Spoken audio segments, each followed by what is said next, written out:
माझं नाव संदीपान थोरात. मी या विश्वकर्मा जयंती उत्सव समिती 2025 समस्त लोहार समाज याचा मी कार्याध्यक्ष आहे. तर सकाळी आम्ही गजानन मंदिरापासून विश्वकर्मा भगवानची प्रतिमा ठेवून त्याचं पूजन करून आम्ही आमच्या याला सुरुवात केली, रॅलीला सुरुवात केली, पदयात्रेला. काय काय काय होतं सर? इथे आल्यानंतर पाहुण्यांचं स्वागत झालं. पाहुण्यांचं स्वागत नंतर काही आपले जे नेते मंडळी आली होती त्यांचं मार्गदर्शन झालं. काही आमचेच समाजामधील ज्यांना विश्वकर्माविषयीची माहिती आहे तर त्यांनी आपल्या भाषणामधून ती माहिती सर्व समाज बांधवांना सांगितली. या दरम्यान आमच्या इकडे भेट देण्यासाठी बालाजी मुंडे नगरसेवक, माजी नगरसेवक बालाजी मुंडे आले होते. त्याच्यानंतर अशोकजी दामले आले होते. त्याच्यानंतर संजयजी बोराडे आले होते. आणि नंतर माजी खासदार श्री चंद्रकांतजी खैरे हे सुद्धा आले शुभेच्छा दिल्या. त्यांनी सुद्धा विश्वकर्मा प्रतिमेची पूजा केली. इथे बसले, आमच्याबरोबर बोलले, ते आमच्याशी बोलले. आमच्या समाजाच्या काही ज्या समस्या असतील त्या त्यांनी ऐकून घेतल्या आणि मदत करण्याचं आम्हाला आश्वासन दिलं. आणि नंतर आता जाता जाता शेवटी आमचे भाजपचे क्रांतीचौक मंडळ अध्यक्ष जे आहेत शंकरजी मात्रे आणि काँग्रेसचे बबन डिडोरे हे देखील आले. त्यांनी भेट दिल्या, विश्वकर्माचे पूजन केलं प्रसाद घेऊन, ते पण भेट देऊन गेले. ते अशा पद्धतीचा हा एक दिवसभराचा कार्यक्रम आमचा व्यवस्थितरित्या पार पडला. उल्हासामध्ये जवळपास 1000 ते 1200 समाज बांधव भगिनी या कार्यक्रमासाठी उपस्थित होत्या. आता आम्हाला याच्यामध्ये आमच्या काही समाजाच्या मागण्या होत्या त्यासुद्धा आम्ही त्या नेत्यांसमोर मांडल्या. मुख्य करून लोहार समाजासाठी आर्थिक विकास महामंडळ घोषित झालेलं आहे. आणि त्यापूर्वी PM विश्वकर्मा जी योजना आहे ही कारागीर लोकांसाठी 12 बलुतेदार जे 18 जाती त्याच्यामध्ये समाविष्ट आहेत त्यांना उद्योग व्यवसायासाठी प्रशिक्षण देणं आणि त्याच्यानंतर उद्योग त्यांना म्हणजे भांडवल उभं करून त्यांचा व्यवसाय कसा वाढेल, आर्थिक स्थिरता येण्यासाठी त्या पद्धतीचे त्यांना मदत होणार आहे. सुरुवातीच्या काळापासून 1 लाख, 5 लाख, 10 लाख अशा पद्धतीचं ते राहणार आहे. पण त्याच्या अगोदर त्यांना प्रशिक्षण घेणं, व्यवस्थितरित्या ऑनलाईन त्या पोर्टलवर जाऊन नोंद करणं आवश्यक आहे. आता विकास महामंडळ जे आर्थिक विकास महामंडळ जे हे आता एक महिनाभरात ते कार्यान्वित होणार आहे. आणि ते कशा पद्धतीचे त्याची म्हणजे रूपरेषा असेल किंवा कशा पद्धतीचं त्याचं फॉर्म्युलेशन असेल ते आता लवकरच आम्हाला कळेल ते. परंतु या 2 गोष्टीमुळे काय झालं की समाजाची आर्थिक जी घडी थोडीशी बिकट होती तर ती सुधारण्यासाठी किंवा आमचे बरेचसे जे काही समाज बांधव आहेत, नोकरी तर नाही आहेत आपल्याला माहिती आहे, तर व्यवसायाच्या माध्यमातून ते स्वतःचा उद्योग कसा उभारतील या पद्धतीचं ते एक प्रशिक्षण येते. त्या पद्धतीचं प्रशिक्षण मिळेल आणि आर्थिक महामंडळाकडून मदत मिळाल्यानंतर लोक स्वतःच्या म्हणजे बरेचसे आमचे जे तरुण सुशिक्षित मुलं आहेत हे स्वतःच्या पायावर उभा राहून स्वतःचा उद्योग व्यवसाय उभारू शकतात आणि आर्थिक सोबतता त्यांची येऊ शकते, स्वतःच्या पायावरती ते उभा राहू शकतात. अशा पद्धतीचं हे एक आमची वाटचाल आहे. हा कार्यक्रम ते एक त्याचं निमित्त आहे. परंतु या कार्यक्रमाच्या निमित्तामधून समाजाला प्रबोधन करणं, अनेक ज्या गव्हर्नमेंटच्या ज्या योजना आहेत त्या सांगणं, त्याच्यासाठी त्यांना प्रोत्साहन देऊन पोर्टलवर जाऊन नोंद करायला लावणं वगैरे ह्या गोष्टी आलेल्या आहेत. तर अशा पद्धतीने एवढंच नाही तर आमच्या ज्या काही महिला आहेत, सुशिक्षित महिला आहेत, त्यांनासुद्धा हे जे काय म्हणतो आपण त्याला बचत गट हां महानगरपालिकेमध्ये बचत गटाची नोंदणी करून या महिलांनासुद्धा आपल्याला एक त्यांच्या पायावरती उभा करून ते स्वतःचं घरदार चालू शकतात. मुलांचं शिक्षणाचं याच्यात हातभार ते लावू शकतात. अशा पद्धतीचं आमचं पुढचं नियोजन आहे. ते पाहू आता कशा पद्धतीने काम करता येईल ते. आणि नेत्यांच्या मदतीने होते आमचं हे कार्य पार पडेल असा आमचा विश्वास आहे. नेते म्हणजे आमचे आता आम्हाला जे आर्थिक विकास महामंडळ मिळालं त्याच्यामध्ये मोठा सिंहाचा वाटा जो आहे तर तो अतुलजी सावे साहेबांचा आहे.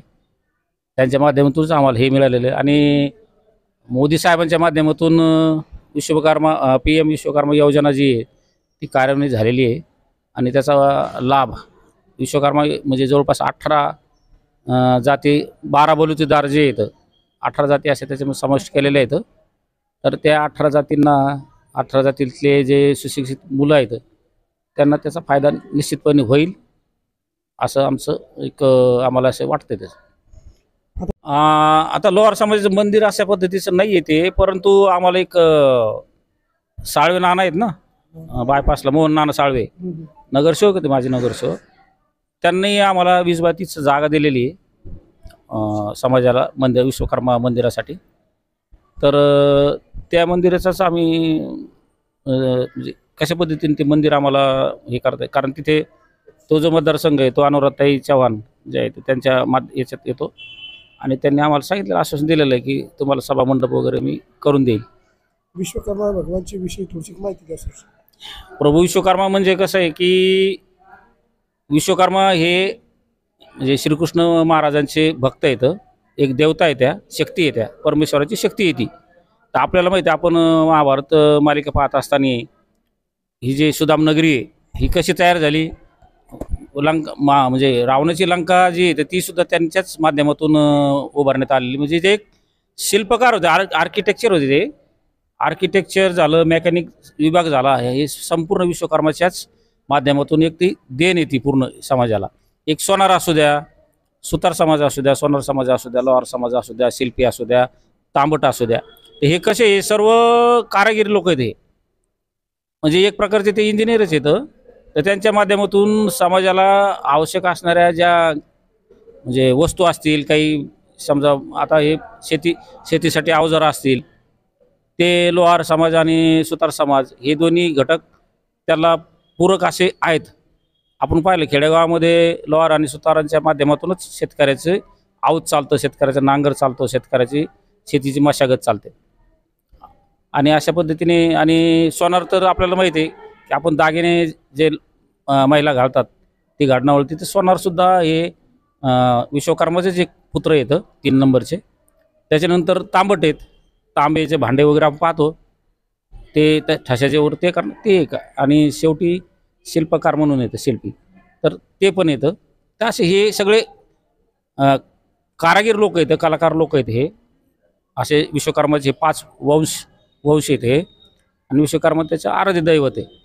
आणि ही परंपरा चालत आलेली म्हणून सर्व आम्ही विश्वकर्मा वंशीय असं म्हणतो. पूर्ण भारतभर म्हणजे पूर्ण महाराष्ट्रच नाही आहे तर संपूर्ण भारतामध्ये आज ही जयंती साजरी होते. ते बिहारचे असो, इकडे जांगेड समाज असो किंवा शर्मा असो.